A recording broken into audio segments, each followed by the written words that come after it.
Radhe Radhe, Dandava Pranam. Welcome to Shri Shri Radha Vinu Bihari Mandir, Gopinath Bhavan, Shri Vrindavan Dham. Shri Gurudev ki jai, Shri Prabhupada ki jai, Shri Pan Guru Varga ki jai, Pati Pavan Shri Nityananda Prabhu ki jai, Prem Purushottam Shachinandana Gaur Hari ki jai, Radha Vinu Bihari Ju ki jai, Radha Ramana Ju ki jai, Giriraj Maharaj ki jai, Hari Nam Sankirtan ki jai, Hare Krishna Mahamantra ki jai, Gaur Bhakta Vrinda ki jai, Shri Gaur Premanande Hari Hari Bol. Welcome, all of you. Dandava Pranam. So we will begin today with Mangalachar, as we do every day. Sorry, that didn't work. Page 1 of this book, Shri Gauriya Giti Guccha, Vandeham Shri Guru, Shri Yuta Padakamalam. Dandavat Pranam, Radhe Radhe.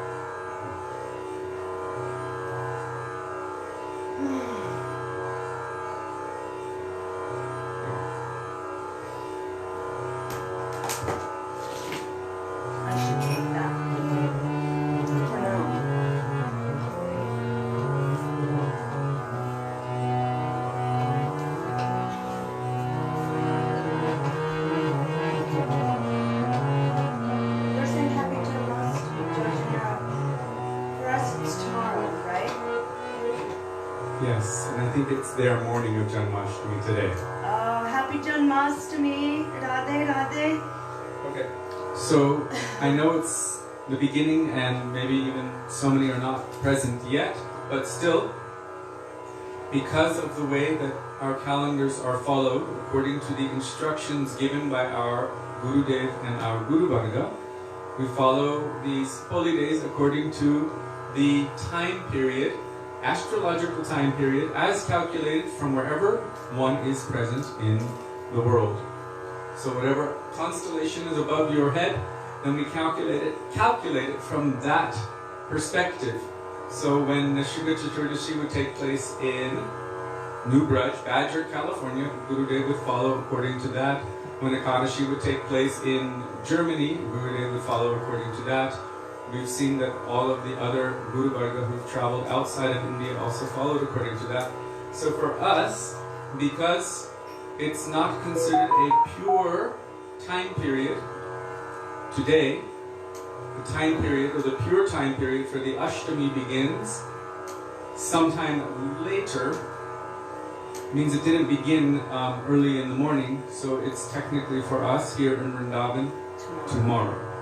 So there is some overlap where in other places of the world you would actually be observing today. So for you, happy Janmashtami. Jai, happy Janmashtami. The only way that I know we could kind of fix it in a sense would be to everyone follow exactly at the same time, exactly as they're following in India. But because Janmashtami is not a material time period, it's not based in India, it's not based in any material time, but according to the Tithi, then as that time period touches each one of us, then that festival touches us. So, unfortunately, for all of you who are observing today, we are not focusing on that today, but fortunately for us tomorrow, we will be doing a program starting a little bit late, 2 hours late. We will start at 7 p.m. and we will go straight through until after midnight.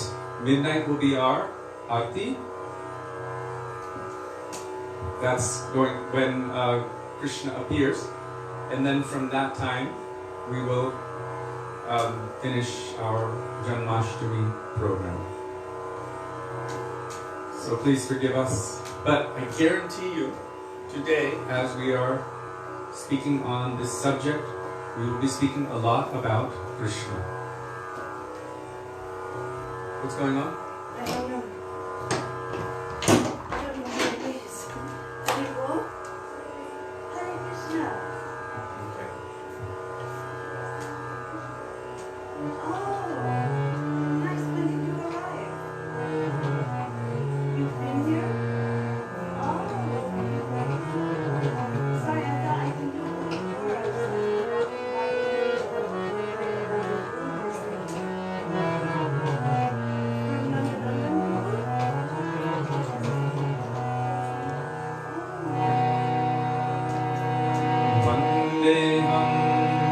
Shri Guru Shri Yuta Padakamalam Shri Guru Vaisnava Shri Rupam Sagrajatam Sahavana Raghunatham Tam Sajivam Sadvetam Samadhutam Parjana Sahitam Krishna Chaitanya Devam Shri Radha Krishna Padam Sahamana Lalita Shri Vishakhanditamshcha Om Ajnana Timirandhasya Jnananjana Shalakaya Chakshurunmilitam Yena Tasmai Shri Gurave Namaha Namo Vishnupadaya Radhikaya Priyatmane Shri Srimad Bhaktivedanta Narayan Namine Shri Krishna Lila Katane Sudaksham Avalya Madhurya Gunaishchayuktam Varam Varenyam Purusham Mahantam Narayanam Tam Shirasam Namami Trigandinam Bhakta Shiromanim Cha Shri Krishna Pada Jitakaika Vidye Chaitanya Leelamrita Sarasar Narayanam Tam Satatam Prapadye Namo Vishnupadaya Krishna Presthaya Bhutale Srimate Bhaktivedanta Swami Nityanamine Namaste Saraswati Deve Gauravani Pracharine Nirvishesha Shunyavadi Paschatya Deshatarine Namo Vishnupadaya Gaurapresthaya Bhutale Shri Srimad Bhakti Pragyano Keshava Nityanamine Ativa Charitraya Swashmitanam Chapanine Jiva Dukhe Sadartaya Shri Nama Premadayine Namo Vishnupadaya Krishna Presthaya Bhutale Srimate Bhakti Siddhanta Saraswati Namine Shri Varshabharani Devi Daitaya Kripabhaye Krishna Sambandha Vijnano Dahine Prabhave Namaha Madhurya Ujjvala Premadhya Shri Rupanuga Bhaktida Shri Gaura Karuna Shakti Vigrahaya Namostute Namaste Gauravani Shri Murtaye Vinakarine Rupanuga Niruhama Siddhanta Vantaharine Namo Gaura Kishoraya Sakshat Vairagya Murtaye Vipralambhana Sambodhe Palambujayate Namaha Namo Bhaktivedanta Satchidanandamine Gaura Shakti Sarupaya Rupanugamarayate Gaura Vibhava Bhuvestam Nirjeshta Sajana Priya Vaishnava Sarvabhauma Shri Jagannathaya Te Namaha Vanchakalpatarubhyascha Kripa Sindhubhya eva cha Patitanam Pavanebhyo Vaishnavebhyo Namo Namaha Namo Mahavadanyaya Krishna Prema Pradayate Krishnaya Krishna Chaitanya Namne Gaurathishe Namaha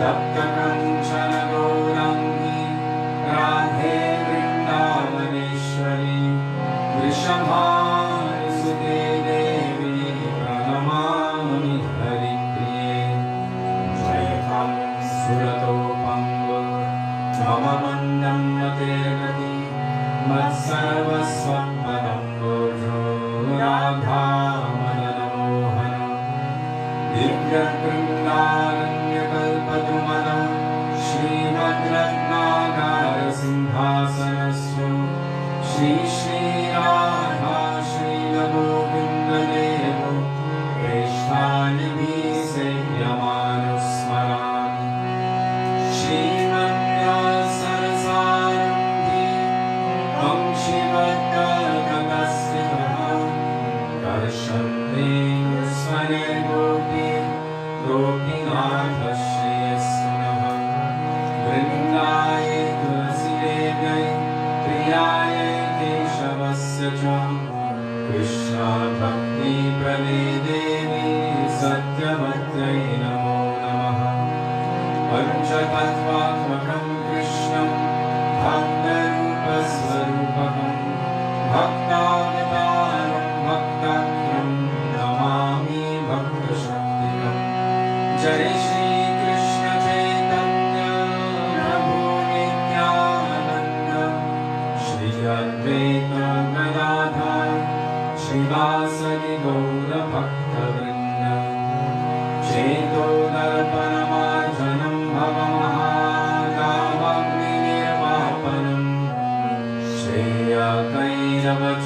श्रेयकैरवचन्द्रिकावितरणं विद्यावधूं जीवनम् आनन्दं बुद्धिवर्धनं प्रतिपदं पूर्णामृतास्वादनं सर्वात्मस्नपनं परं विजयते श्रीकृष्णसङ्कीर्तनं हरे Ram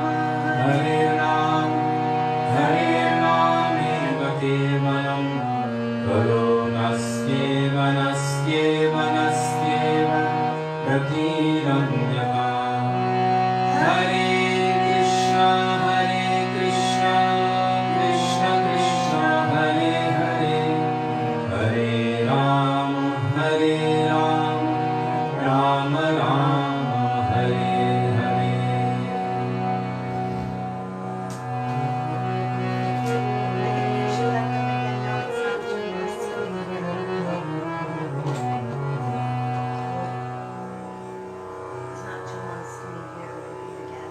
Okay. Don't do the whole two things. So for those of you who came just recently, since I last spoke before the Mangalacharan, we will be observing Janmashtami in Vrindavan tomorrow. So please don't be upset about that. We will speak about Krishna today and we will speak about Krishna tomorrow, but tomorrow specifically we are observing Janmashtami. So we'll have a 5-hour program from 7 p.m. until midnight tomorrow. So we won't start at 5 p.m. our time, which means we will start tomorrow 2 hours later. Okay? 2 hours later than usual. I'll make a post. We'll make a post, and please forgive us for the disruption in your schedule. But it is the day of the anniversary of the birth We of should be Krishna. celebrating it every day, no harm. We celebrate it every day. Yeah. Okay, so Gurudev Kripa Karke Mujhko Apna Lena, page 360. If you don't have a book, Jiva Pavana Prabhu very mercifully, very kindly posts the bhajans in the comment section of the thread. So just go to the latest, most recent comment of Jiva Pavana Prabhu, and there you will find the bhajan.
Vaisnava Thakura.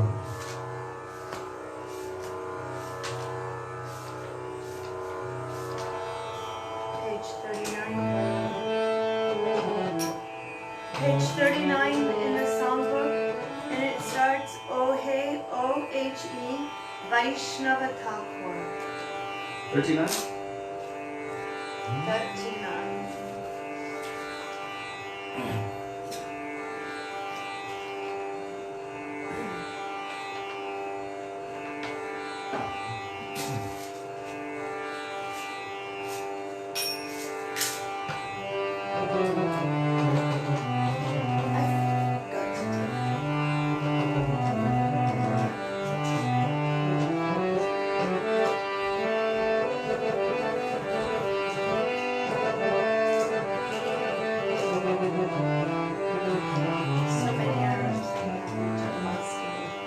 The what? You'll have to make another announcement before you speak. I have to do it a few times too.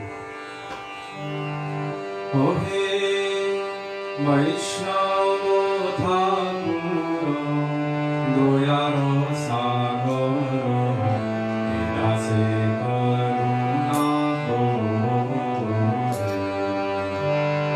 Vaishnava Thakura, Doyaro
didn't hear you.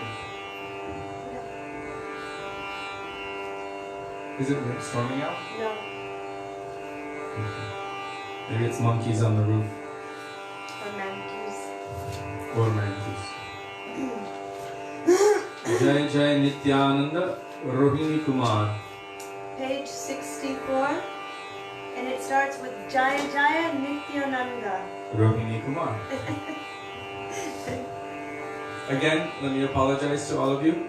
Here in Vrindavan, we will be observing Janmashtami on the 12th. Tomorrow. Which is our tomorrow.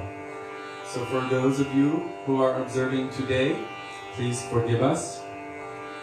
We will speak about Krishna, as we always do, but we are observing tomorrow, so 5-hour program. yes, we will begin tomorrow, our time, from 7 p.m. Vrindavan time, which means 2 hours later than usual. We will start going right up until our midnight and maybe even a little bit further. With the kirtan. It must be. Right? If Krishna appears at midnight, you don't just cut it off there. Yeah, Yashamati Nandana at midnight. Okay, Jaya Jaya Nityananda Rohini Kumar.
because we're going to do 5 hours solid tomorrow, and Sudevi's voice is a little bit stretched already.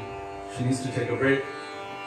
So she will be singing her heart out from her heart, but not from her throat at this point in time. And so we will do kirtan together with Mridanga, and I'll try not to make it too loud.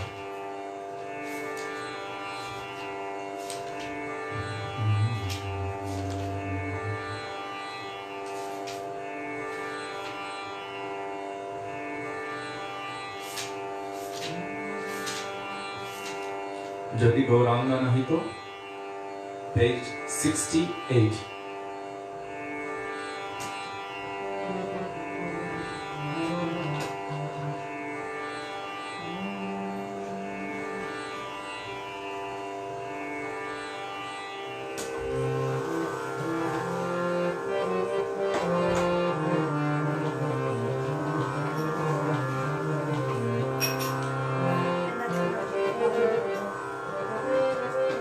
If you don't have the book, Jiva Pavana Prabhu very kindly posts the bhajan in the comment section of the thread. So go to Jiva Pavana Prabhu's most recent comment and you will find the bhajan there and you can follow along with us. Dandavat Pranam Prabhu, thank you.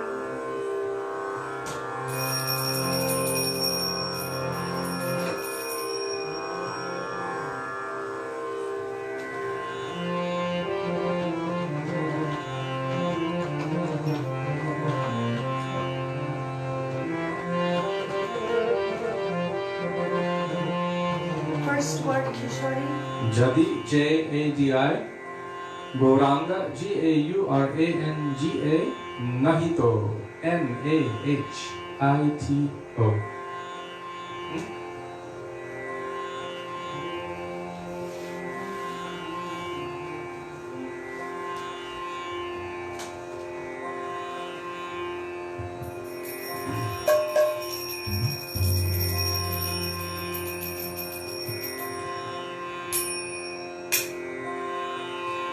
Jadi Gauranga Nahito, tabe ki hoito, kemone bharito re. Jadi Gauranga Nahito, tabe ki hoito, kemone bharito re.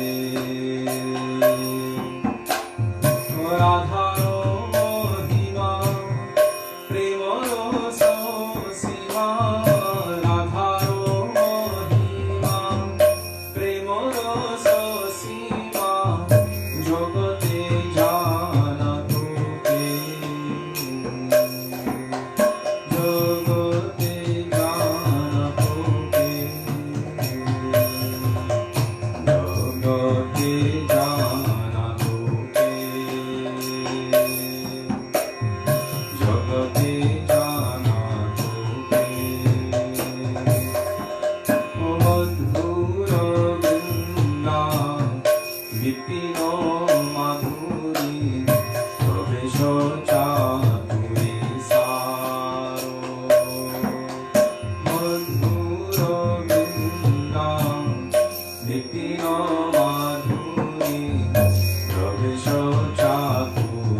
না দেখিলে দেখো জনম,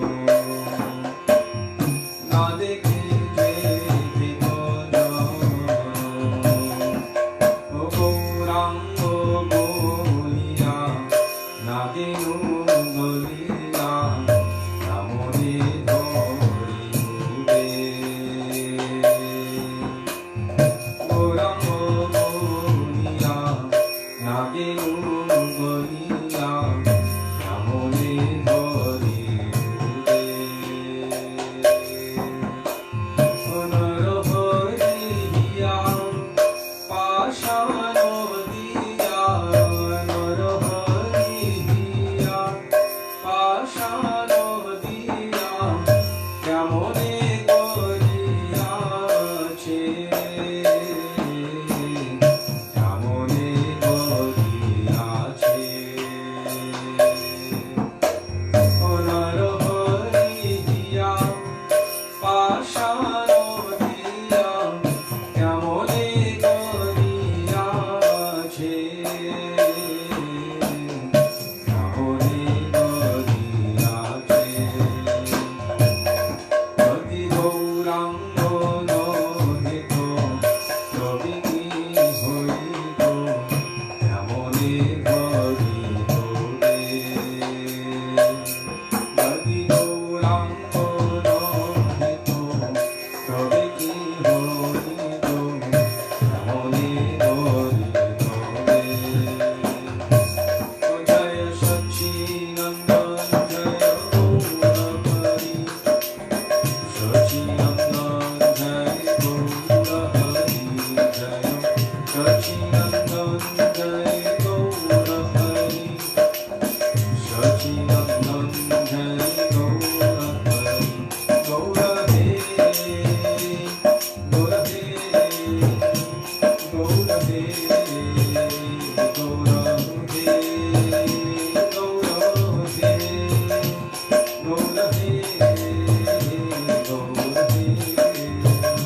গৌরহে, শ্রী সচ্চিদানন্দ গৌর হরি কি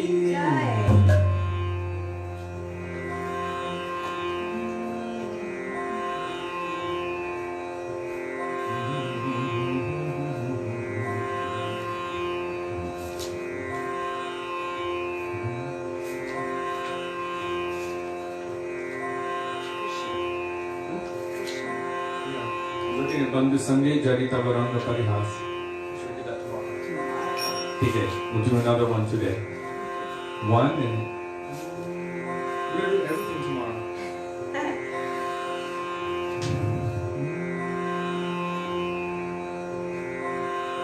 Someone asked for Bhaja Huremana the other day, so we'll do Bhaja Huremana.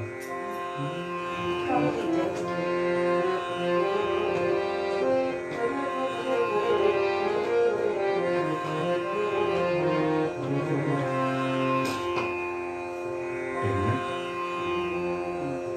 Bhaja Huremana Sri Nandanandana Abhaya Charanar Vindare, page 137.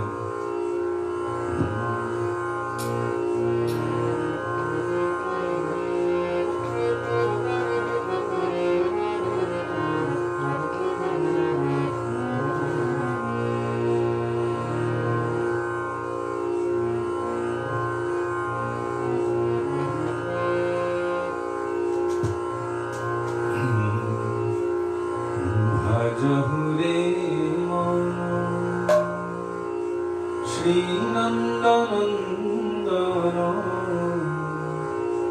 Abhaya Charanaro Vindare Bhaja Huremana Shri Nandanandana Abhaya Charanaro Vindare Bhaja Huremana Shri Nandanandana Abhaya Charanaro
Jai. Jiva Bhavana Prabhu posted 4 lectures or purports from Srila Prabhupada on that. So Srila Prabhupada said that encapsulates the mission of the Krishna consciousness movement. I'm sure it's there in what you posted. yeah, 4 different purports.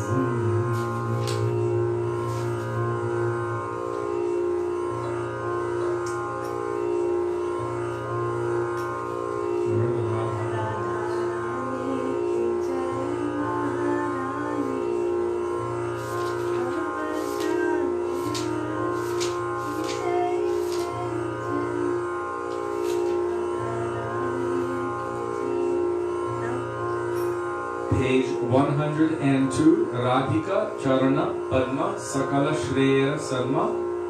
And then we will end with that part with Radharani Ki Jai, Maharani Ki Jai. With Sudevi leading. No, I can't. 102, Radhika Charana Padma by Srila Bhaktivedanta And Thakur. it starts with Radhika, R-A-D-H-I-K-A. many of them do, right? Charana, C-A-R-A-N-A. Padma, Okay. P-A-D-M-A.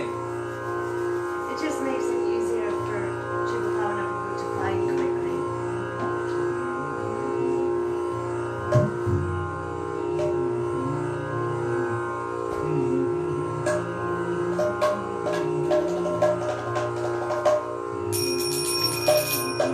Maybe you should again tell him it's not Janmashtami. Just so you all know, for us tomorrow is Janmashtami. So we are observing on the 12th. So please forgive us for not being in line with where you may be in the world in terms of your observance of Janmashtami. This does create an issue, but as our Gurudev followed, as our Guru Varga who have traveled around the world followed, then we follow according to the local time period, wherever you are in the world. Otherwise, we would all be like, when New Year's happens in Fiji on the international date line, then everyone celebrates at the same time, but it doesn't exactly work like that. We follow the time period which is present above our heads at any given moment, as our Srila Gurudev showed by his own example, and as he instructed, as Srila Prabhupada also instructed, and as all of our Guru Varga instructed. So we are following Janmashtami tomorrow, starting at 7 o'clock p.m. our time, going right through midnight or even 12:30 in the morning the next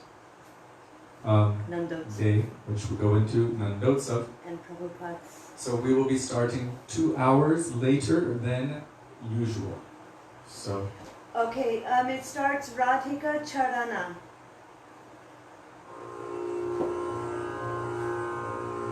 Radhika Charana Padma? yeah.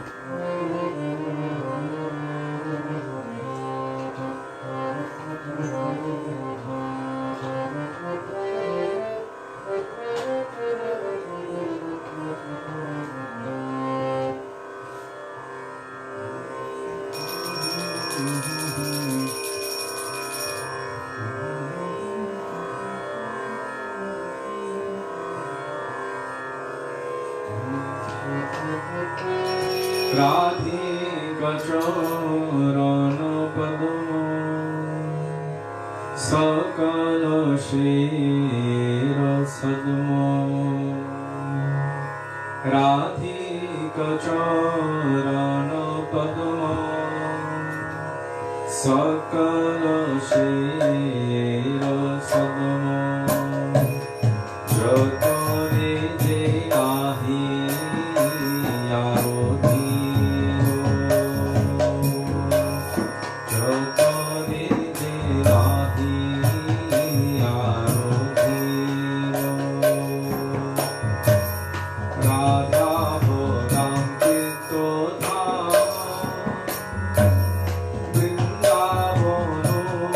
Jai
Radhe Radhe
Srimati Radha Rani ki jai.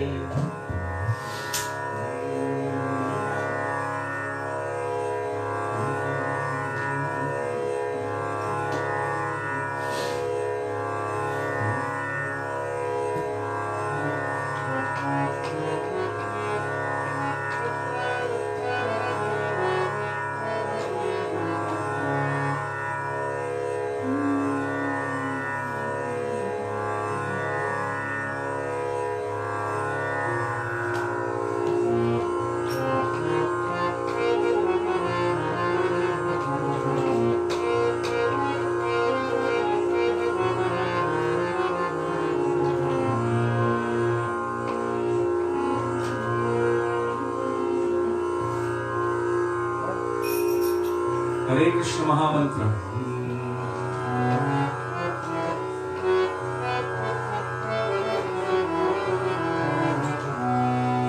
Hare Krishna,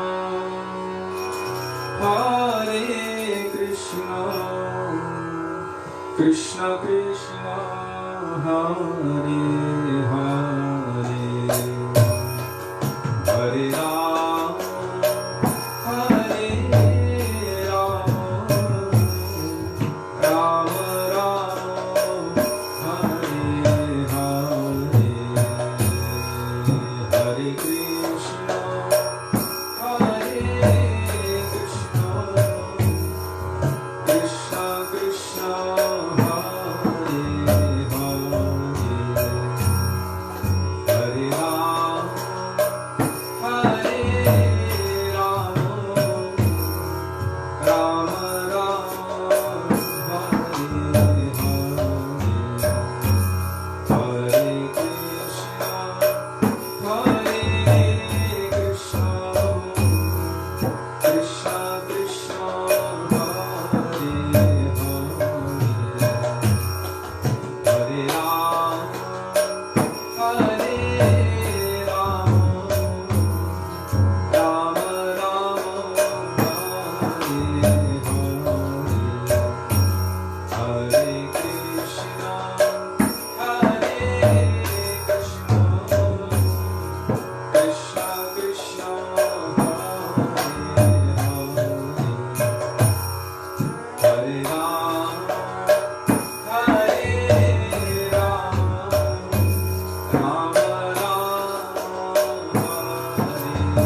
Bhagavad Pandit said Happy Janmashtami, so I just say it one more time just to make sure that everyone's aware of what you're doing.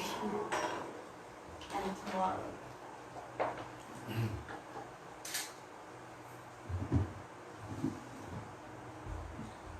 So for all of you who are following Janmashtami, right now, wherever you are in the world, Happy Janmashtami. And for us, it is tomorrow. So please forgive us that we may not be particularly focusing on the Janma aspect of Krishna's activities today, but we will definitely discuss topics of Krishna. For us, it is the Adivas, which is the day leading up, so this is preparation. But really, every day, excuse me, every day should be Janmashtami for us. That we should pray that Krishna will manifest in our heart at every moment. I remember hearing that Srila Bhaktivedanta Maharaj, when he would take shelter of Harinam Prabhu, as he was chanting on each bead, Hare Krishna, Krishna Krishna, Hare Hare. For sure, Krishna will manifest in this mantra. For sure, he will give me his darshan. For certain. And if he didn't manifest, he would say, oh, perhaps he was somehow delayed. Maybe he will come tomorrow. Or he will come in the next bead, like this. The gopis are thinking like this. Krishna promised he would return to Vrindavan in 2 days or 4, so they're always looking in the direction where Krishna left from in anticipation that he is coming. So with that mood, he will manifest in the next mantra, like this. So really there should be that hope and expectation that every day is Janma Ashtami. Means that manifestation of Krishna in the heart. But we are observing in the UK also, it's tomorrow. I think in America, it's today. I don't even know what day it is in America right now. Most of the time I don't know what week or month it is because we've just been absorbed in the seva and no necessity to know the dates really except for the holy days. So please forgive us that we're not focusing exclusively on the Janmashtami pastimes for you who are observing today. But tomorrow we'll do 5 hours. Tomorrow we will do 5 hours starting at 7 p.m. our time. That is 19 o'clock for those of you who use 24-hour time. And that is actually 2 hours later than we normally do. So we normally start at 5 o'clock p.m. on the dot Vrindavan time. But 2 hours later, we will go from 7 right through midnight, maybe half an hour more even. 5.5 hours straight, remembering Krishna, remembering the pastimes of Krishna, chanting so many bhajans as our Srila Gurudev would engage on this day of Janmashtami. So we will be doing that tomorrow. Sachi Sutta just wrote, he got everything. Gurave Gaurachandraya Radhikaya Tadale Krishnaya Krishna Bhaktaya Tadbhaktaya Namo Namah Ajnanatimirandhasya Jnananjana Shalakaya Chakshurunmilitam Yena Tasmai Shri Gurave Namah Namah Vishnupadaya Radhikaya Priyatmane Shri Srimad Bhaktivedanta Narayan Nityanamine Namah Vishnupadaya Krishna Prishtaya Bhutale Srimate Bhaktivedanta Swami Nityanamine Vancha Kalpatarubhyascha Kripa Sindhubhya Evacha Patitanam Pavanebhyo Vaishnavebhyo Namo Namah Shri Krishna Chaitanya Prabhu Nityananda Shri Advaita Gadadhar Shivasadi Gaura Bhakta Vrinda Hare Krishna Krishna Krishna Hare Hare Hare Rama Rama Rama Hare Hare Mukam Karoti Vachalam Pangam Langayate Girim Yat Kripatamaham Vande Shri Gurum Dinatarinam. First of all, I offer my Dandavat Pranam thousands of times from the dust of the lotus feet of our beloved Gurudev. Nitya Lila Pravishta Visnupada astottara Shri Srimad Shri Bhaktivedanta Narayan Goswami Maharaja. In the same thousands of Dandavat Pranam in the dust of the lotus feet of Nitya Lila Pravishta Visnupada astottara Shri Srimad Shri Bhaktivedanta Swami Shri Prabhupada. And to all of our Rupana Gaudiya Guru Varga. And to all Vaishnavas, past, present, and future, including all of you who are present with us today, I offer my Dandavat Pranam.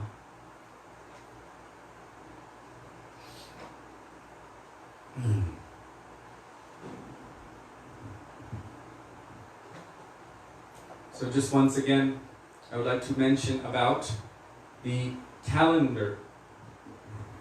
This actually has been a major point of concern for many devotees, because there are different groups of devotees who are adjusting or changing the precepts that our Srila Gurudev set out. What he personally followed and what he personally instructed to all of us, this is the nature of the disciple, is that the disciple should follow what Sri Guru has given. And the nature of any instruction of any personality who manifests in the form of Shiksha Guru should be to increase one's nishta or faith in the lotus feet and the instructions of their Diksha Guru. This is the definition of Shiksha Guru. If they fail to do this, then according to the words of our acharyas, then they are not really Shiksha Guru, because that is their function. So, our Gurudev, Srila Bhaktivedanta Narayan Goswami Maharaj, and all of the pure Vaishnava acharyas who have traveled outside of India to many different countries, followed the Titi, or the holy day, according to the local time period, wherever they were present. So, Mangalarti, for example, was not ever at, what time is it now where you are? Jiva Pavana Prabhu and Raghava Prabhu, can you post what time it is where you are right now? So Mangalarti for us is at 4:30 in the morning here in Vrindavan. But in Los Angeles, what time is 4:30 in the morning our time? It's something like 4 o'clock in the afternoon. We have never seen or heard of any of our Guru Varga instructing that anyone should follow Mangal Arti at 4 o'clock in the afternoon. Always rising early according to where one is. And that schedule is technically according to the transcendental pastime schedule of Radha and Krishna. There's a reason why Mangalarti is at that time. So we can either choose to project and say, well, in Vrindavan they're following at this particular time right now, so let's follow exactly at that time. But according to our Gaudiya Vaishnava Acharyas, the sadhan which they have themselves followed when they were present in those locations, and the sadhan which they have prescribed for us when we are present in those locations, we follow them. We are the follower of the Mahajans. Mahajano yena gata sapantha. We don't jump to conclusions or speculate. Oh, now if you open up Facebook, then you can see. Like right now, it doesn't matter where you are in the world, it's the one time. When I'm speaking, you're all seeing it at the same time.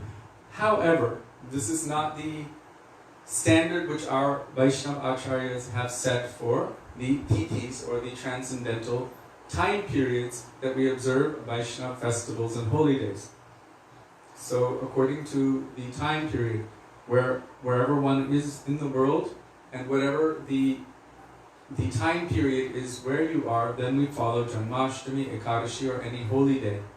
And that is the standard, the precept that our Gurudev and our Guru Varga have set for us. And that is also how they instructed that they wanted their Vaishnava calendars to be published. So we follow them according to their desire. And by that following, one will attain Guru Nishtha and Mamata for Gurudev. And Guru Nishtha is the backbone of bhakti. Recently there's been some discrepancy about how one should follow Chaturmasya. And what our Gurudev instructed with a very grave mood, we follow that. And some have said, well, where is it said anywhere that you will get bhakti by not taking tomatoes or by taking tomatoes? As far as I know, it's not been said anywhere. But my Gurudev with a very grave mood had instructed, if you want to follow me and my mood, then you won't take tomatoes and these other things during Chaturmasya. So I accepted his word for it. I don't even understand how that can make any difference. But for me, as a disciple, to follow the order of my Guru, according to Shastra, The order of the spiritual master is the life and soul of the disciple. So how can this give bhakti? If any of my sadhana on its own cannot give bhakti, then how is bhakti manifest? When Guru sees that you are willing to do anything to receive their mercy, to receive what they want to give, are you willing to give up this one thing which you think you need for the sense of your tongue? Will you do this for me? What will you give me? I'm giving you the treasure of my heart. Will you give up one little thing? No! It is our blood, it is our life. We cannot give this up. You want bhakti, bhava and prema and you're not willing to give up one little thing. So there's a reciprocation.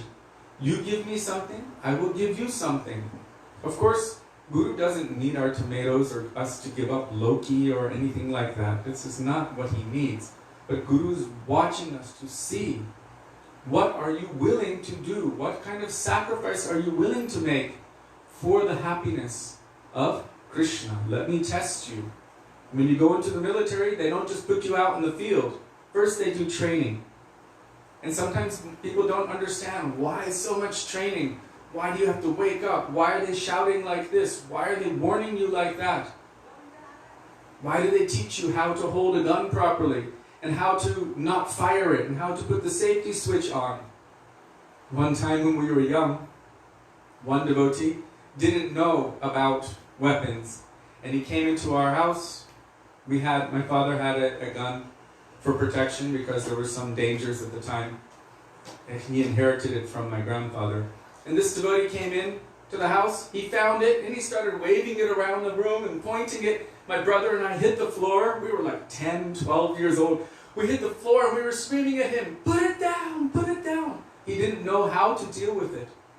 Why do we do sadhana? Because Guru instructs us to do it. The Guru is giving us the opportunity, giving us training. We might not understand.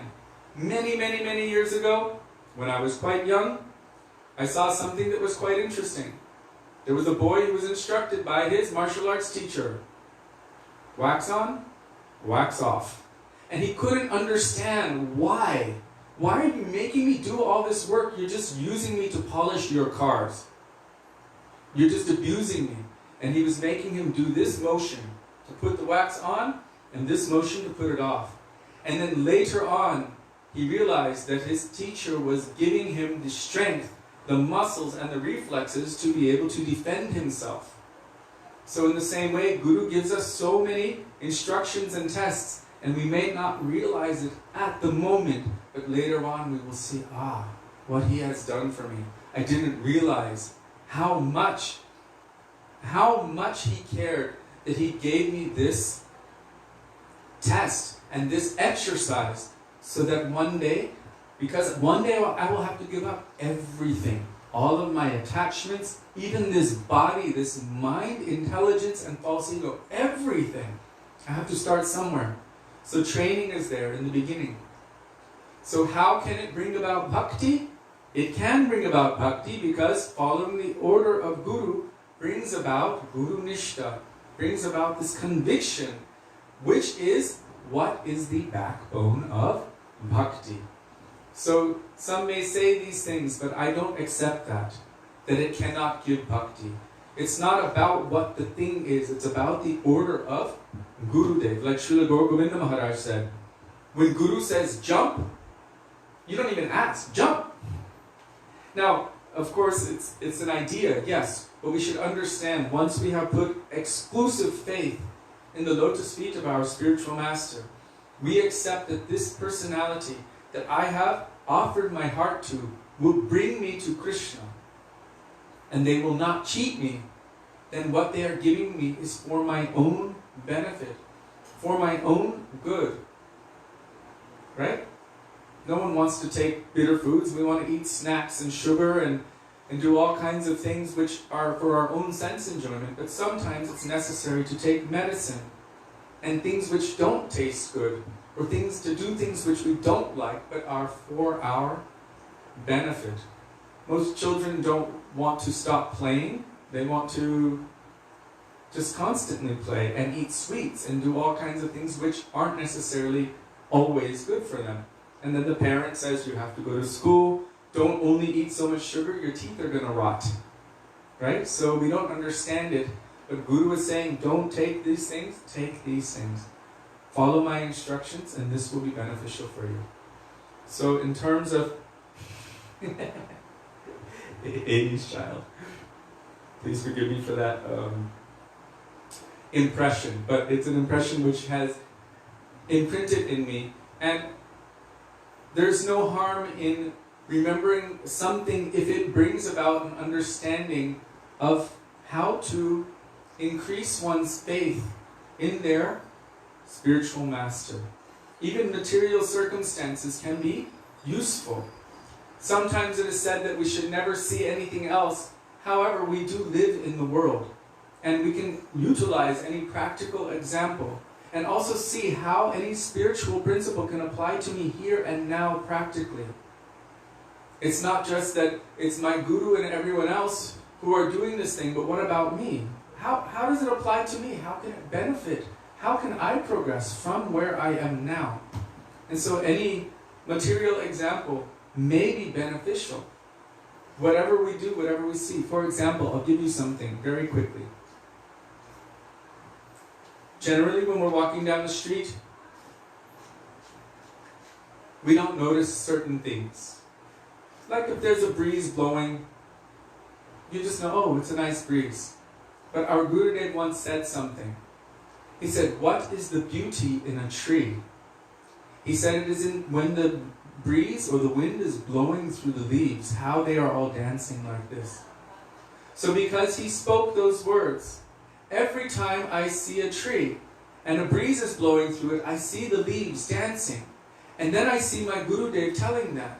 And I link my Gurudev always to Vrindavan, Radha and Krishna, Maha Mantra, Hare Krishna, Parikrama. So just by seeing the movement of a breeze in the leaves of a tree, I'm remembering all of that. That is how any material example can somehow be utilized in stimulation for remembrance of the spiritual or the transcendental. And that is how to become Krishna conscious. To dovetail everything that we see in our lives. How can I see that in relation with Krishna? Srila Prabhupada was very expert in instructing that, how to dovetail everything in relation with Krishna. And Srila Bhaktivedanta even said, no path is a bad path. In that even if you come to a dead end on any path, still then you realize that that is not the path. So it is favorable for you in that sense. So everything, if one is attuned to it, can be utilized in remembrance of Guru, Vaisnava and Bhagavan, Krishna. Jump and only come down when he tells us to. Very, very sweet. So now I'm going to continue going beyond Vaikuntha with all of you before entering into this beautiful treasure, which is the commentary, one of the commentaries of our Srila Gurudev, Srila Bhaktivedanta Narayan Goswami Maharaj, on the great manifestation of the heart of Sanatan Goswami known as Brihad Bhagavatamrita, which our Srila Prabhupada said is the foundation for all of the books of the Goswamis. Before entering into this treasure, I will pray at the lotus feet of Sanatan Goswami and our Gurudev in the words of Sri Raghunath Das Goswami. Vairag Juga Bhakti Rasam Prayatna Apayanan Mam Anubhipshamandam Kripam Vidirya Paraduka Duki Sanatanasvam Prabhum Ashrayami. Praying in the dust of the lotus feet of our Gurudev and Sri Sanatan Goswamipada, that may even a particle of their moods which are present within these pages manifest within our hearts. I have to tell you something incidentally about that example I just gave. I know why it's such a strong impression in my heart. I used to work for ITV, ISKCON Television. I was working for Nishingananda Prabhu. And also in Gurukul. So they had a selection of all of the clips from any film from anywhere in the world. They would take that clip anywhere where Hare Krishna was mentioned or Hare Krishnas were present. And so specifically in that film, when he was told to do this and this, he was like, what is this for? And he started playing them like symbols. Hare Krishna, So that's why that impression is so deep in me. He actually was, through that, telling the entire world Hare Krishna. Amazing, isn't it? So, good on multiple points. Good for the lesson in accepting the instruction of Guru, and good that he was actually seeing these things as stimulation. It was a remembrance of the symbols and Mahamantra, just because of the shape of it and how it was on his hands. There's another example of seeing something and linking it, dovetailing it toward Krishna. So there you go, Hare Krishna. So now may every time you see a tree and the wind blowing through its leaves, may you remember the beauty of the instruction of Sri Guru. May you see Vrindavan. May you remember Krishna. May it never just be a wind blowing through a leaf ever again. So now we are going to continue here. Yesterday we had a very interesting subject.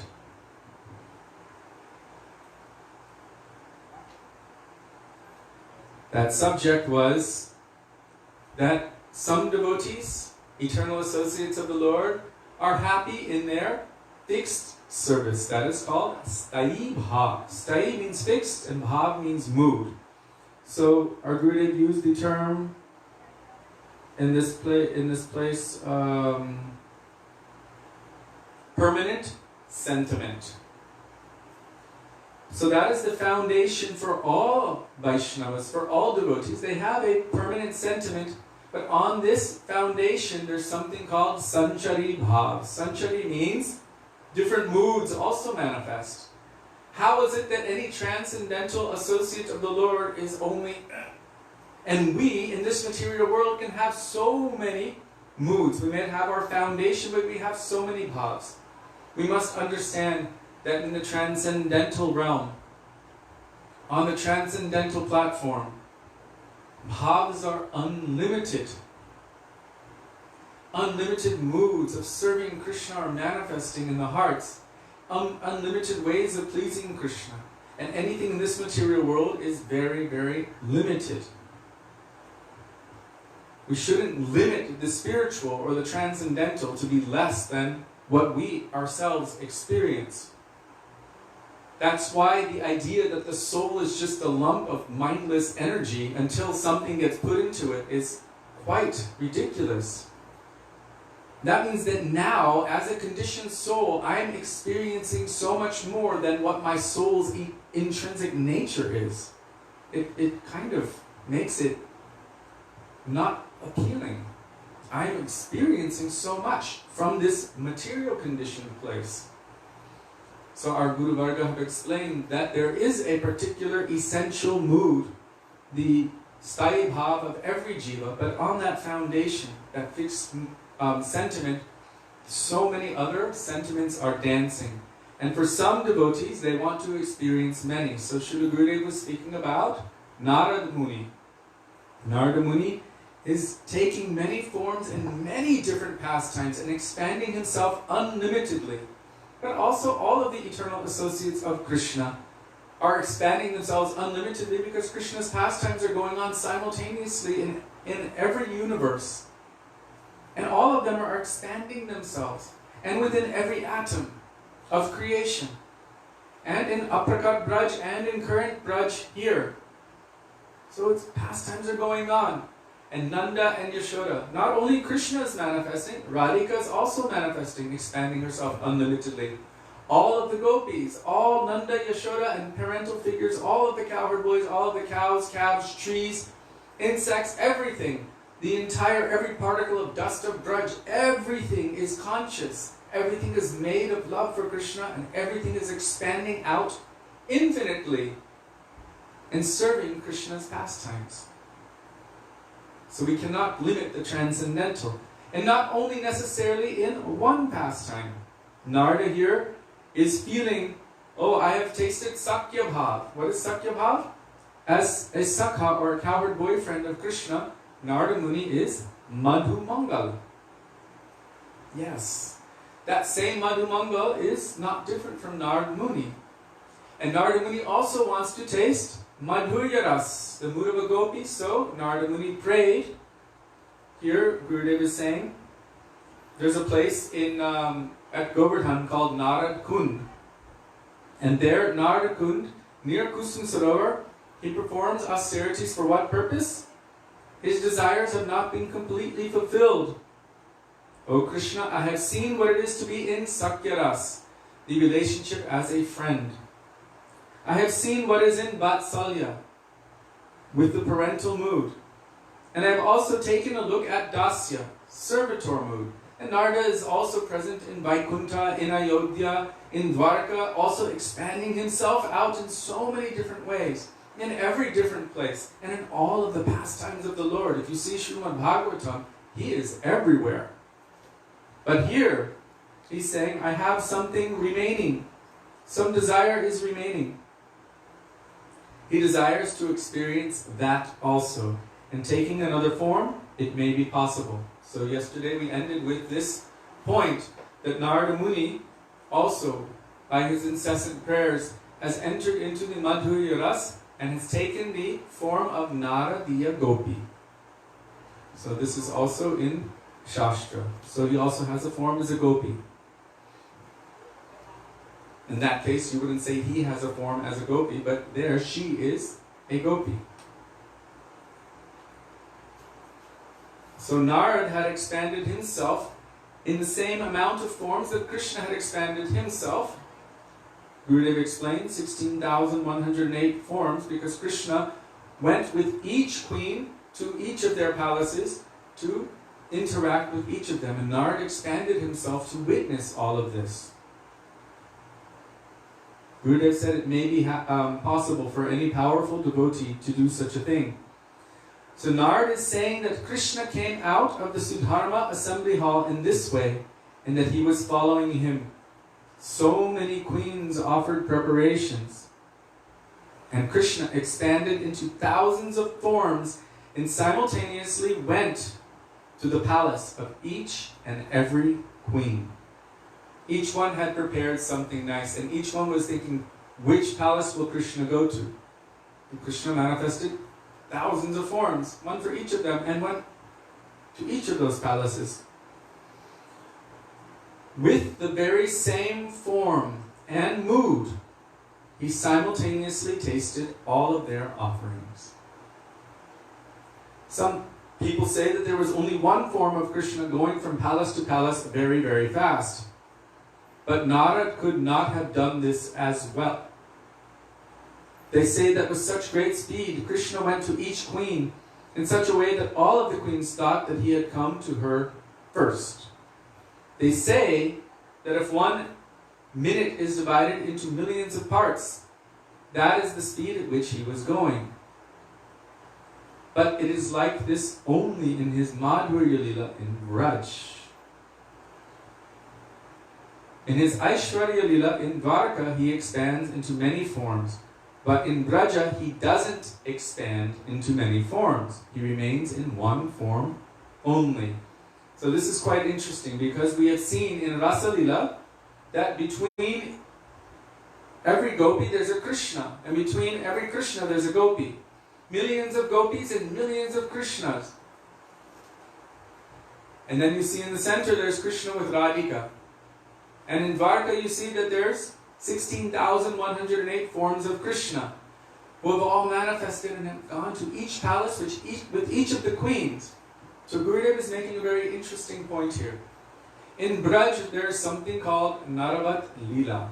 Naravat means human-like pastimes. Like. In Dwarka, it's not Naravat Lila exactly. Everyone in Dwarka is of the knowledge that Krishna is God. And they even say prayers to him that he is God. They understand that. Quite often he's manifesting his four-armed form. And others try to copy him. The false Vasudeva, Paundraka. Krishna chops off their fake arms. But Krishna himself is known as the Supreme Personality of Godhead. All of the Dwarkavasis know that he is the Supreme Lord, and they worship him as such. So there is Aishwarya Bhav fully present in Dwarka. Aishwarya Bhav means knowledge of His greatness, of His majesty, of His opulence. This is present within Dwarka. But in Vrindavan, no matter how much Krishna tries to show, the Brajavasis only see that He is their dear most beloved. And they don't become confused by this Aishwarya Bhav. Maybe for a moment, and then immediately it's covered up again. And they just see Him as their dear most beloved. Like I mentioned yesterday when Mother Yashoda, or I saw it maybe this morning, when Mother Yashoda looked into the mouth of Krishna, what did she see? She saw millions of universes, the entire Brahmanda. And then she saw the earth planet. And then she saw Vrindavan. Then she saw herself looking into His mouth. She didn't think, oh my God, I have treated you like my son. What offense have I made? Let me offer Dandavat Pranam to your lotus feet. She didn't think like that. She thought, oh no, perhaps some ghost, some bhoot, or some black magic is affecting my son. So immediately she put kajal, black marks, black string on him to ward off anything. And she bathed him in all auspicious substances. Cow dung, cow urine, cow's milk, ghee, this, that, the other thing. She bathed him in all of it. I heard one Vaishnava say, Krishna was like, oh, I'm not going to show her that again.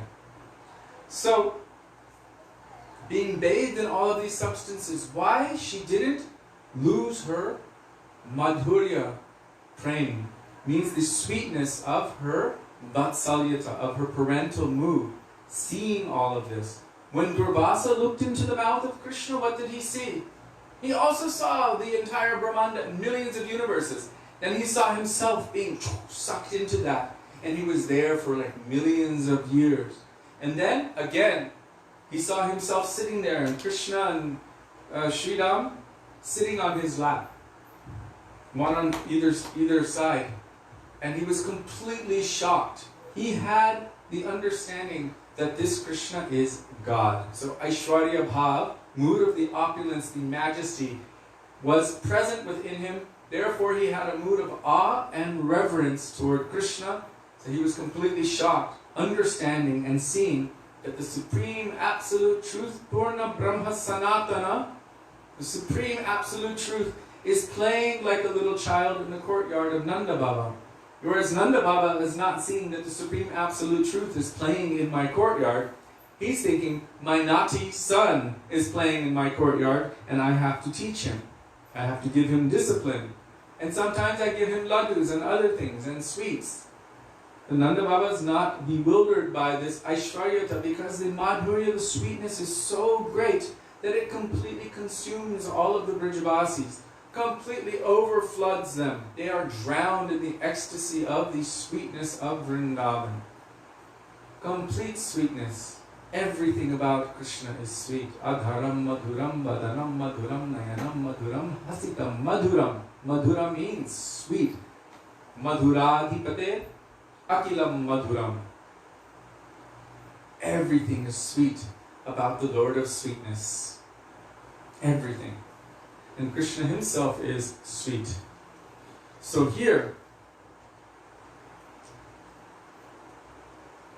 Gurudev is explaining that in Vrindavan, although it appeared that Krishna had manifested between each gopi, or that there was a gopi in between each Krishna, actually Krishna was moving so fast. He explains it like a firebrand. Vishwanath Chakravarti Thakur gave this example. You know a firebrand? You know when you have a fire, some fire on the end of a string, and you're swinging it around. It will appear to be a solid circle. The same principle is with televisions also. It's vibrating at such a fast frequency that we see it as a moving picture, but actually it's pixels lighting up really fast and it appears to be movement. So it creates a picture of that. So as this firebrand is moving, it appears to be a solid circle. In this way, in Vrindavan, Krishna, and during Rasalila, was moving so fast that it appeared that he was present in between each gopi, and that he had expanded himself unlimitedly. But because in Vrindavan, Aishwarya is completely flooded with the Madhurya, Gurudev is saying here, in Vrindavan, it is not like that. In Dwarka, yes, Krishna expanded himself into 16,108 separate forms, but in Braj, it is not like that. He was moving at great speed. In Braj, he does not expand into many forms. He remains in one form only. So, but it appears that in Srimad Bhagavatam it is said that he's expanded into many forms. That is why we need to understand Srimad Bhagavatam from the perspective of the vision of the Vaishnavas. Yaha Bhagavatapada Vaishnavarasthane. This instruction is given in Sri Chaitanya Charitamrita. If you want to understand Srimad Bhagavatam, you must do so at the feet of a Vaishnava, hearing from them and understanding their understanding. So Srila Vishwanath Chakravarti Thakur, all of our Rupanuga Guru Varga, Sri Chaitanya Mahaprabhu and everyone coming through that line, all of those in the mood of a Brajabasi, especially the mood of the gopis, they have understood it from their perspective. And because they have the most love for Krishna, Srila Gurudev explained, then their opinion about anything is the highest. Because love controls everything, even Krishna. So maybe their opinion might seem to be childish from a tattvic perspective. The Tattvagyanis will be like, look at these foolish, they're not educated, these Brajabasis, they're just farmers, they deal with cows and milk, what do they know? But Krishna is completely controlled and captured by their love.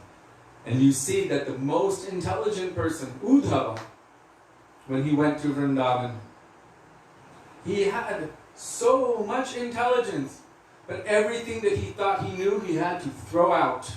He realized it was useless because love, that deep love, conquers everything. It is so powerful that Krishna is completely conquered by it. And when Uddhava was looking at the height of that love, he could not comprehend that height. This is called Yavad Ashray Vritti. When you think you've gone to the top in the ceiling, it continues beyond that more and more forever. Uddhava was completely stunned. He realized that everything, all of my knowledge was nothing. Even the Brahmins, the husbands of the Yagyapatnis, when Krishna wanted something to eat, those Brahmins afterward realized, what is our problem? What is our problem? We know so much, but by all of our jnana and knowledge, still we failed to serve Krishna when the opportunity presented itself. So what is the use of all of our knowledge and mantras and chanting and yagyas and everything? We failed to serve Krishna. But their wives, they immediately were willing to give up everything for the service of Krishna. Everything for the service of Krishna. And they recognized that afterward. Fight on us and everything that we think we know. All of our knowledge, all of our jnana, our aishwarya, jnana and everything. We failed to utilize our energy in the service of Krishna. So what is the use of all of that? So in this case, Gurudev is explaining that in Vrindavan, Krishna does not manifest his aishwarya like in other places where he expands himself into thousands and thousands of forms. That in Vrindavan, he remains in one form only. When Narad saw Krishna in Dwarka expand into all of these forms in his Aishwarya Lila, he was not at all astonished. Because he understands that Dwarkadish Krishna is God. So Narad wasn't at all astonished. When was he really astonished? When he saw Krishna in his Madhurya Lila. When Narad saw Krishna in his Braj Lila, his sweetness pastimes, this is when he was astonished. With great speed and dexterity, the same one Krishna was appearing simultaneously between millions of gopis, and each and every gopi was thinking, oh, Krishna is very attracted to me. He loves me the most. So each one was seeing that he was with themselves, personally. Each one was feeling like that. So Narad was completely astonished by that. This is a speciality. Even when Krishna was taking his lunch with the cowherd boys, there was one Krishna, but each cowherd boy saw that Krishna is personally sitting with me, and I'm feeding him what my mother has made, and he's also feeding me. And we're having our personal interactions. The one Krishna, every single one of those boys felt that he was with them personally. In the Rasalila also, each one of those gopis felt Krishna with them personally. Although the Krishna was one. So sometimes an example is given. You can have millions of people. If they all go outside, they will all feel the sun's presence personally. It's not like, oh, the sun is on him. The sun's also here. So I'm experiencing that sun. So in this way, Krishna was moving so fast, he was giving the impression to each of them that they were individually interacting with him, that he loves me the most. And this is also a symptom of the disciple's relationship with Gurudev. That the disciple will feel, oh, Gurudev loves me so much. Even to the point, oh, he loves me more than anyone else. This is also natural. As we're sitting there and Gurudev's eyes are darting around the room, seeing each and every individual person, knowing who is there and who's not there. And when his glance falls upon you, you feel at that moment, my life is successful. Or you might feel, oh my God, don't look at me. Sometimes it's like that too, because his gaze is powerful. But this is one of the symptoms of Guru, is that he makes the disciple feel that, oh, my Gurudev loves me the most. So next, Narada speaks this verse from Brihad Bhagavatamrita 2.4.1.6.7. Kvachit keshvapi jiveshu tach shakti praveshata tasya veshabhatara ye devi tadvan mata budhai. When Bhagavan's potency enters into a living entity, he is known by the wise to be a Shaktyavesh avatar, an empowered incarnation.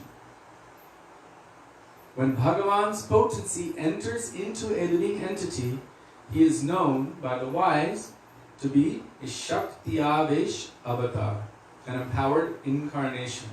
Shakti Avesh means infused with Shakti, and avatar means manifestation or incarnation. So Vyas is said to be like that. So many. Our Srila Bhakti Rakshak Srila Maharaj said about Srila Prabhupada, our Srila Prabhupada, that he is Shakti Avesh of Nityananda Prabhu. It means Nityananda Prabhu manifested all of his potency through this personality, who accomplished the amazing, unimaginable, practically unthinkable in such a short period of time, to bring the name of Krishna and the name of Sachinandan Gaurahari, Mahamantra, to the entire world, to every nook and cranny of the world, in every town and village.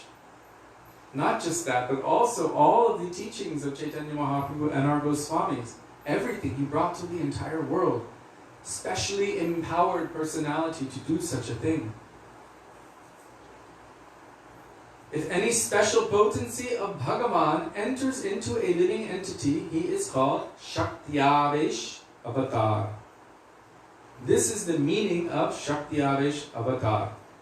Bhagavan has transmitted his own transcendental potency, or Bhagavata Shakti, into that person. Bhagavan is the possessor of all Shakti, but Bhagavata is the manifestation of Shakti. So Bhagavan, Krishna, the Supreme Lord, is the possessor of all Shakti. Krishna Purna Shaktiman. Krishna is the possessor of all potency. All potency manifests from the potent. So he is the supreme potent, and all potency is manifesting from him. So here, Srila Gurudev is saying, but Bhagavata is the manifestation of Shakti. So Bhagavata means from or via the Shakti or the potency or the energy of Bhagavan, then something is infused. Bhagavata is the manifestation of Shakti. Bhagavan has unlimited qualities, and this Shakti manifests them all. Sean is asking a question. It's probably something that can be discussed tomorrow, more likely will be, but he's asking about where Srila Prabhupada is speaking. Yes, Okay. I will post that tomorrow. Thank you. So, it's in the 10th canto, because you are observing Janmashtami today. So, I don't know how to post it. Actually, I do have it. Because you are observing today, I will just share it to you really quick. Please forgive me. Who did I share it to today? I'll share it to you, Shyam Prabhu, and you can share it to the thread. Okay?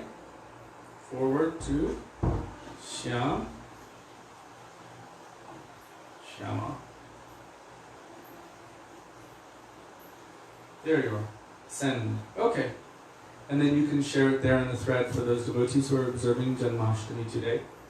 2 different places where Srila Prabhupada writes about it prior to Brahma Vimohan Lila, which is where he stopped his verse-by-verse translations. So it's quite interesting. So coming back to Shakti Avesh.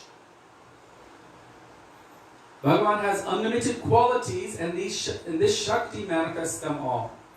So, this is an interesting point here. What is a quality? Qualities define a substance.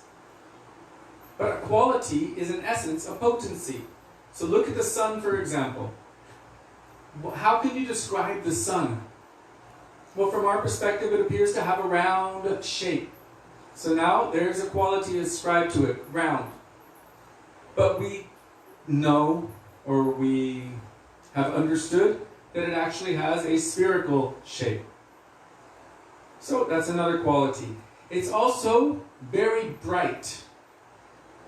It has energy, light, and it also has energy, heat. And it has another energy which is life-giving. Has another energy which can also burn you. So the only way to really describe the sun is via the qualities which the sun has manifested to us. And those qualities are the sun's potencies or shaktis. So how can we know the sun? Via the medium of the potencies which are manifested from the sun, or the shaktis. How will we know Krishna? Via the medium of the potencies or the qualities which are manifesting from Krishna. So these shaktis manifest all of the qualities of Bhagavan. Bhagavan is heroic, merciful, knowledgeable, and full in all 6 opulences. They all manifest by Shakti. So we've heard of the 6 opulences. There is a verse which describes the 6 opulences. Aishvaryasya samagrasya viryasya yashashashriya jnana vairagya. Oh God, I can't remember the last part. Jnanam vairagyam. Please forgive me. I had Krishna Kripa remind me the other day, and I can't remember the rest, but I know it in English, because I've heard it in English.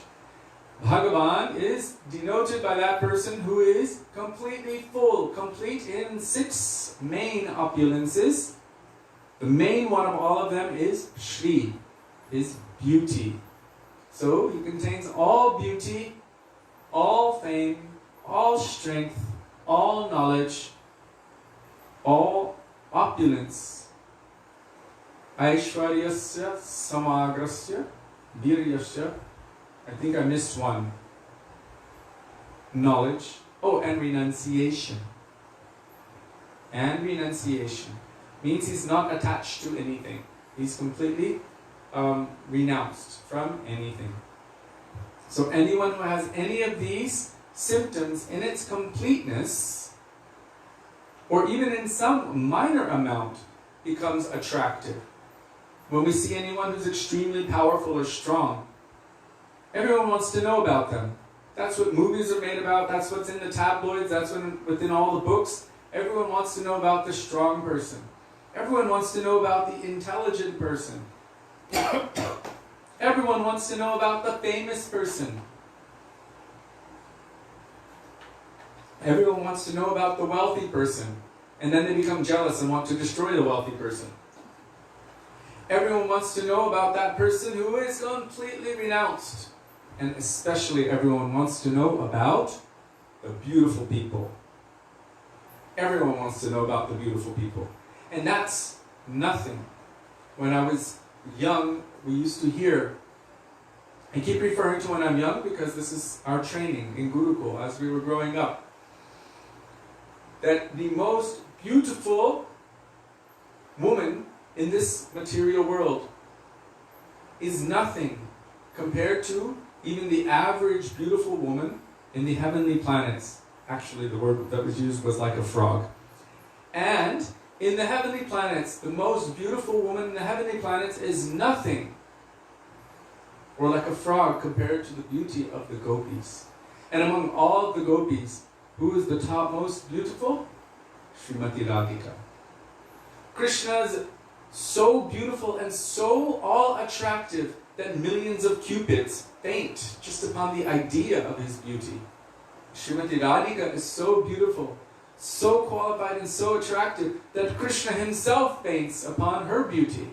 Therefore she is known as Madan Mohan Mohini, the attractor and bewilderer of the mind of that person who is attracting and bewildering the mind of millions of cupids. Kandarpakoti Kamaniya Vishesha Shobham. Millions faint just at the idea of his beauty. So here, Bhagavan is heroic, merciful, knowledgeable, and full in all 6 opulences, and they all manifest by Shakti. They're all manifest by Shakti. It means that anything that Krishna does, or anything that Krishna even desire, it's the desire Shakti, the internal potency. Everything is manifested through his potencies. So for Krishna to do something, to make something, to fight someone, to do anything, this is somehow through Shakti, because there's potency manifested. Here, Srila Gurudev is explaining who really lifted Giriraj Govardhan. Shakti, without whom his each and every activity would not take place.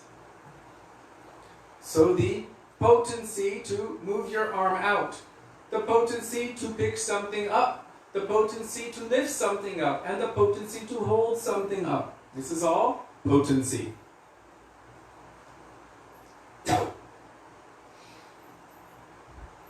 We should not think, though, that Shakti or potency and Shaktiman, the possessor of the potency, are separate. We should not think that they're separate. We should understand and think, Gurudev said, they are one and the same. So in Sri Chaitanya Charitamrita it is stated, oh no, for how long? Vichitra, Didi? Radha Purna Shakti. Radha is the complete Shakti. Krishna Purna Shaktiman. Krishna is the complete possessor of all Shakti. Duivastu Bhedanai. Between these two transcendental personalities, Bheda Nai. There's no difference between them. Shastra Paraman, as revealed by all scriptures. Mriga Mada Tara Gandha Jaiche Avichet. Just like you cannot separate the fragrance of musk from musk itself. If musk doesn't have that fragrance, then you cannot call it musk. It is defined by its fragrance. That's what makes musk musk. So it's inseparable. Or you cannot separate fire from its heat. Heat is an attribute of fire, without which fire would not be fire. It would be something else. It wouldn't be called fire. If there's no heat, then you cannot call it fire. So in the same way, they're inseparable. So Radha and Krishna are one, but for the purpose of ras, Radha Krishna Pranaya Vikriti Lagini Shakti Rasmad Ekatma. So they're one soul, but for the purpose of experience and tasting ras, they have manifested eternally in two forms through which the exchange of pranay or transcendental love and affection takes place. So we should not think that they are separate. They are one and the same.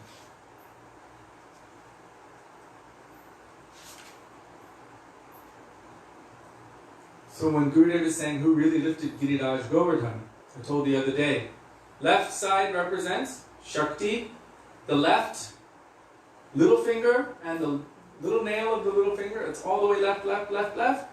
That represents his Purna Shakti, that means Srimati Radhika. So Krishna through his Radhika potency is lifting Giriraj Govardhan. We should understand that anything that Krishna does or that can do, he is doing through the medium of his own power or own potency.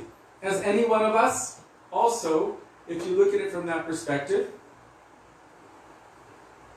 by the instruction that some part of me, my desire first, is giving an instruction. My desire right now is to lift this microphone stand. So the desire is giving an instruction, is saying, lift this microphone stand. Now the instruction is going to here and telling my arm to move out, to grasp it with my hand and to pick up from here. So this is from a desire, thinking, to feeling, to willing. This is like the Shakti. This is a material example. Krishna has this in transcendental everything. So everything is accomplished through his desire potency, and from that through all of his Shaktis. In this material world, it is considered a perverted reflection, but in every scripture it is said that we are made in the image of God. It doesn't mean we are God, but there's some perversion which is taking place, but still, there's something there that we can utilize to have some kind of grasp on the idea. So right now I'm looking, okay, this is my desire. So desire is a potency. By that desire something takes place, which creates a movement. So that's also a potency. So everything is taking place within Bhagavan by his own potency, which is manifest into so many potencies, and these potencies or energies are his Shakti. And Shakti, each one of his potencies manifests as a form. So his complete Shakti or supermost potency, original Shakti, or the complete Shakti, is known as Radha. Radha Purna Shakti, she is the complete Shakti. And from that Shakti manifests unlimited other Shaktis, and from them more and more and more. And the sole function of Shakti is to assist and serve the purpose of the Shakti Man, to fulfill the desire of the possessor of Shakti. That is its function. So we can see from a tattva perspective the Radha-Krishna dynamic like that.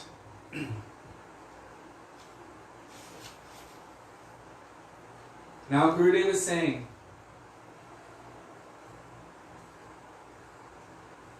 we must respect those in whom Shakti has entered, just as we would respect incarnations of Bhagavan himself.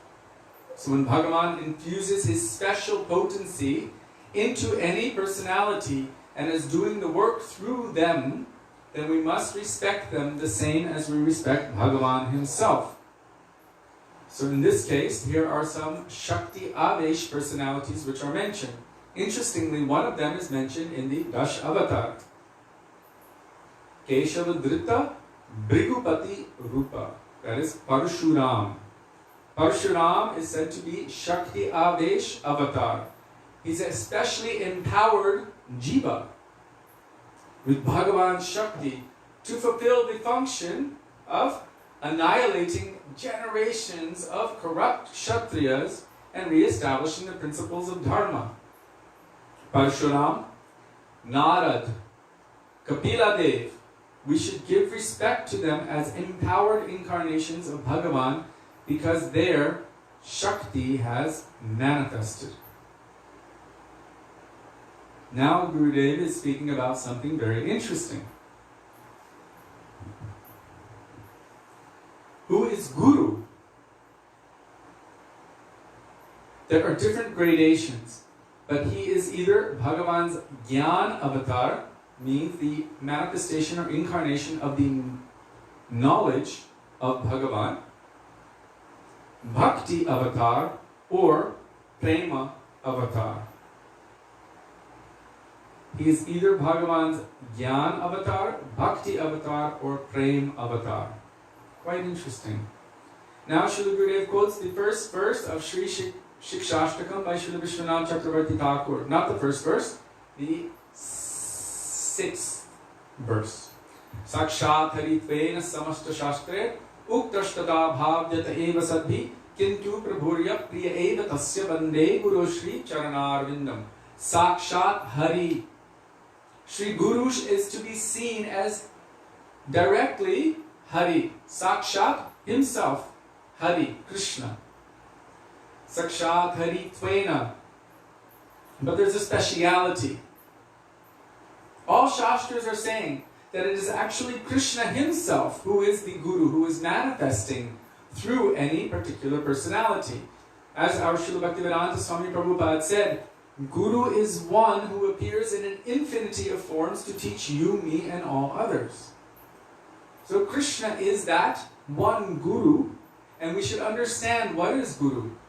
Diksha Guru is known as Krishner Rup, the form of Krishna. Shiksha Guru is known as Krishner Swarup. Swarup means own form, but it also means his nature.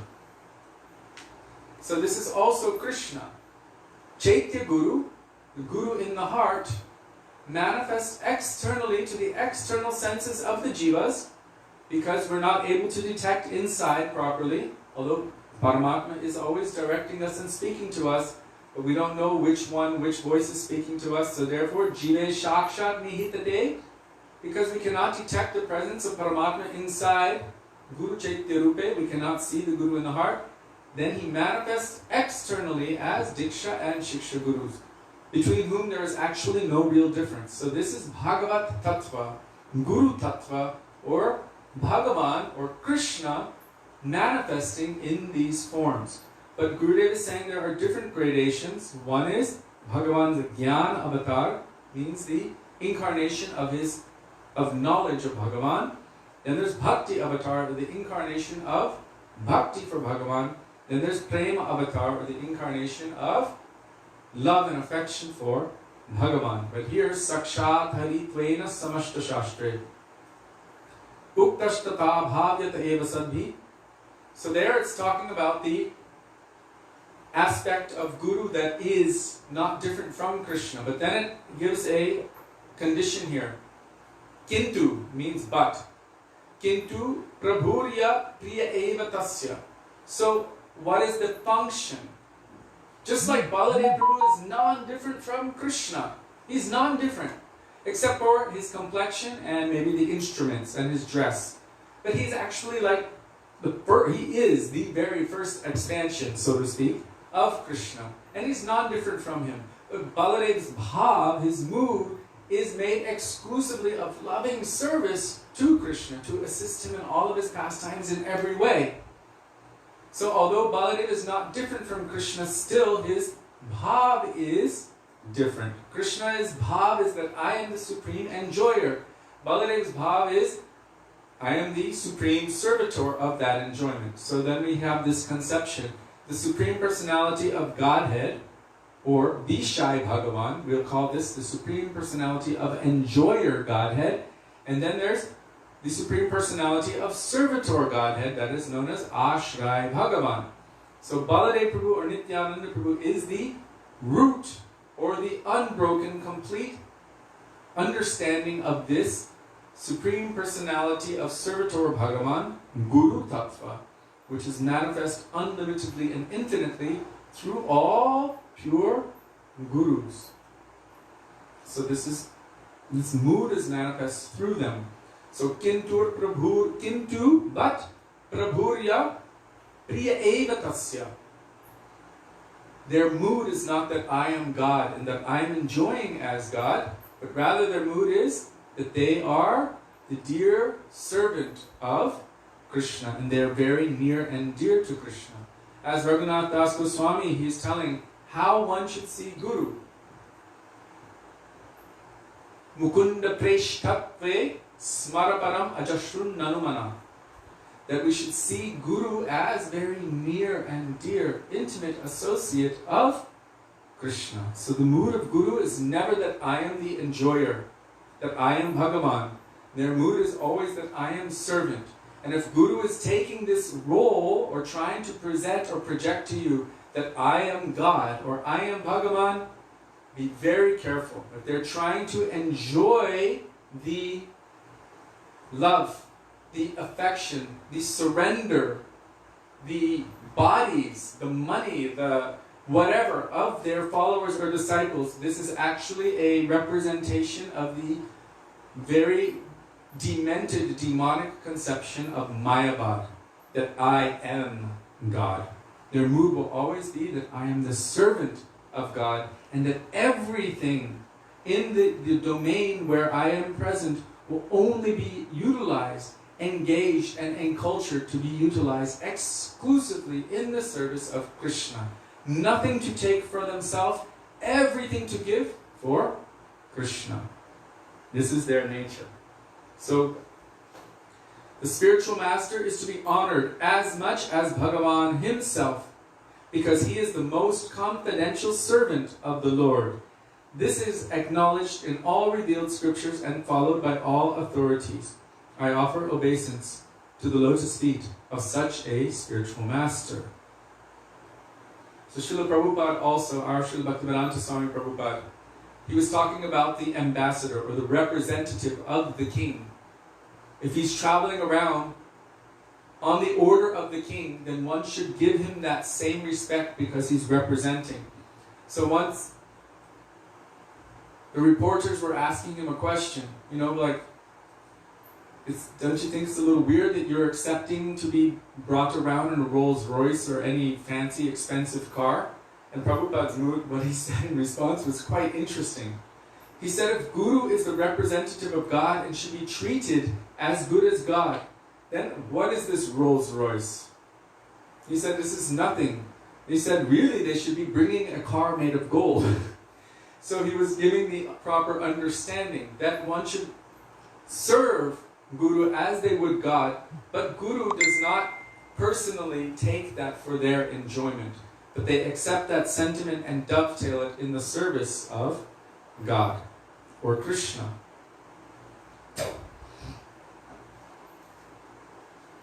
This is the speciality. There's one supreme enjoyer, that is Krishna, and all others are for his service. This is something that needs to be understood. Of course, we will see that in terms of Vishnu, Narayan, and other forms, they're also taking and tasting the love and affection of the devotees.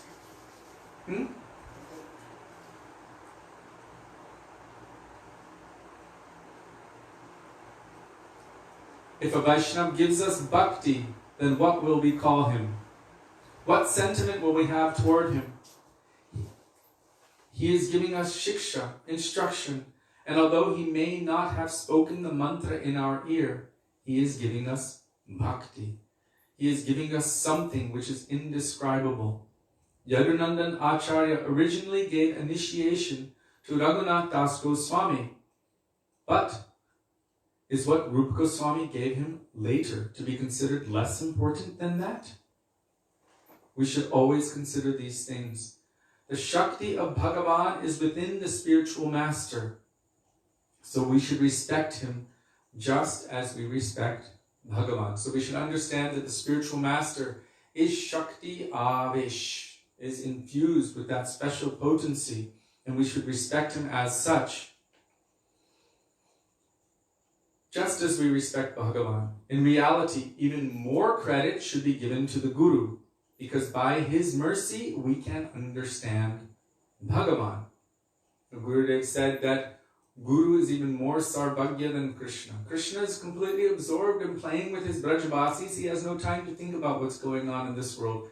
But Guru, that special function of Krishna, manifests in our lives for the purpose of helping us to obtain and awaken that divine loving relationship with Krishna. And it's his function to understand and know what is going on in our hearts. Therefore, Gurudev has explained that Guru is even more heavy than Krishna, more sarvagya than Krishna, because he's the condensation of the mood of mercy and compassion of Krishna. This is Krishna Kripa Shri Murti.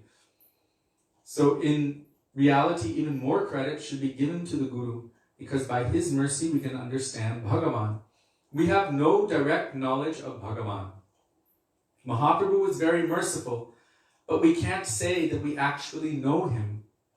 Bhaktivedanta Thakur, Vishwanath Chakravarti Thakur, Rup Goswami, we have heard that they were all very merciful, and they can give us mercy from their position. But it is our own Guru who can give us special things because of our direct relationship with him. He attracts us to bhakti. Really, I have one sentence left in this chapter. Okay. He attracts us to bhakti and eradicates our desires for material enjoyment. So therefore, birth after birth, we will remain indebted to him. This is very powerful. Our Gurudev, Srila Bhaktivedanta Narayan Goswami Maharaj, he would speak about his Gurudev, Param Gurudev Bhakti Pragyan Keshav Goswami Maharaj. When it came to any conceptions that many devotees were doubting, well, Bhaktivedanta Thakur said this, and Bhaktisiddhanta Saraswati Prabhupada said this. So because Bhaktivedanta Thakur came first, we should take his perspective. And our Param Gurudev Bhakti Pragyan Keshav Maharaj, he explained that without my Gurudev, I would not know anything about Bhaktivedanta Thakur. I would not know anything about Mahaprabhu or Krishna or any of our parampara. I have received everything from my Gurudev, even all understandings. And he certainly has understood fully the heart of Srila Bhaktivedanta Thakur. So I will accept the conception of my Gurudev, who is the mercy form of all previous acharyas combined. And when he spoke like this, our Srila Bhaktivedanta Vaman Goswami Maharaj, our Srila Bhaktivedanta Narayan Goswami Maharaj, our Gurudev, all of our Guru Varga, they have expressed this is the unprecedented Guru Nishta that Srila Bhakti Pragyan Keshav Goswami Maharaj had shown at the lotus feet of his Gurudev. That I don't know Mahaprabhu, I don't know my predecessor acharyas, but I know my Gurudev. So by this mamata, by this deep mood of relationship, by this possessive mood, that I am yours, and also tadiya, that you are mine, having this deep, direct relationship with Sri Guru. This is a special thing. So Gurudev is saying here, we have heard about all of their mercy, and we can receive it from their position. But our own Guru is the one who can give us these special things because of our direct relationship with him. He attracts us to bhakti, prema bhakti jaha hoite, and eradicates all of our desires for material enjoyment, avidya vinasha jate, and therefore, birth after birth, janme janme Prabhu say, birth after birth, he will remain our Lord and Master, and because of that, because of what he is giving to us, and because of the special nature of our relationship, we will remain indebted to him. So I will end today with one remembrance of Srila Gurudev. Our Srila Gurudev, I once asked him, how can I develop love for Guru, for you, and then for Radha and Krishna? And he said, when you begin to understand, realize, and appreciate. And then he paused and he said, appreciate what a valuable treasure Guru is giving. More valuable than millions of treasures of this world, without expecting anything in return for himself. When you begin to understand and realize and appreciate this, then automatically your love for Guru will develop. And then from there, very easily for Radha and Krishna. Why? Because a mood of indebtedness will come, that I can never repay you. If a real mood of indebtedness comes, then what will happen? We've seen it. Krishna felt that way toward the gopis. So what happened? He became eternally indebted to them. It means he began to serve them. That's why Vrindavan, all of Vrindavan is known as Seva Kunja.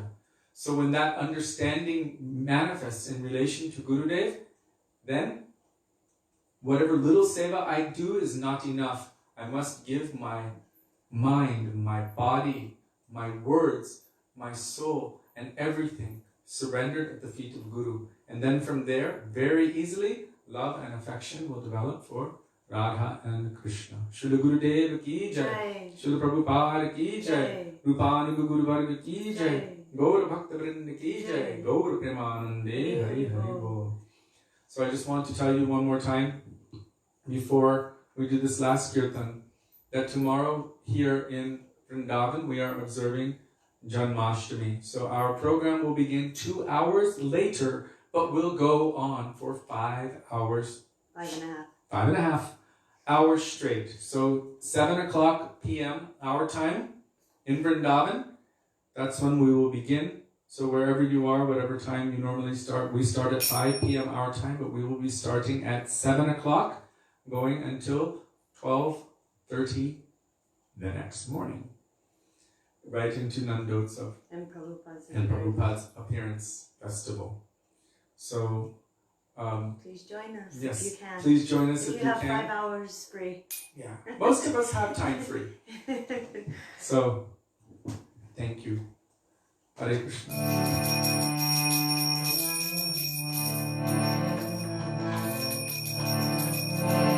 Hare Krishna, Hare Krishna, Krishna Krishna, Hare Hare,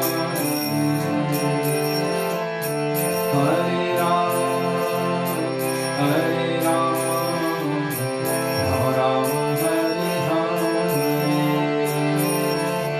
Hare Krishna, Hare Krishna.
you very much for being with us today and giving us the opportunity to remember the beautiful teachings of our Gurudev and our Guru Varga, and to also do our Guru Seva, which he instructed us that even after I'm no longer on this sphere, I want that you continue traveling and preaching my mission everywhere. So by all of your mercy, we're able to follow this instruction of our Gurudev, and for that we are indebted to each and every one of you.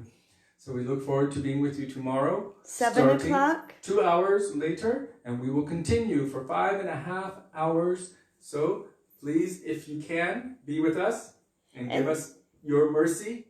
Thank you, Jiva Pavana Prabhu, for everything that you add and all of the beauty that you add to the thread and to these programs. I don't know if you'll be here tomorrow, but if you're not, we'll be lost without you. So. We will also be singing bhajans in between, discussing pastimes and different Harinam Kirtans. So it will be a like dynamic. It's not going to just be talking for 5 hours straight, although we'll both be doing. Yes, and Sudevi will be with me, so that will be more exciting. And yes, so please be with us. If you're not doing anything else, we would love to be with all of you. So Dandavat Pranam. Dandavat Pranam. Tomorrow, 7 o'clock Vrindavan time. Hare Krishna, Radhe Radhe.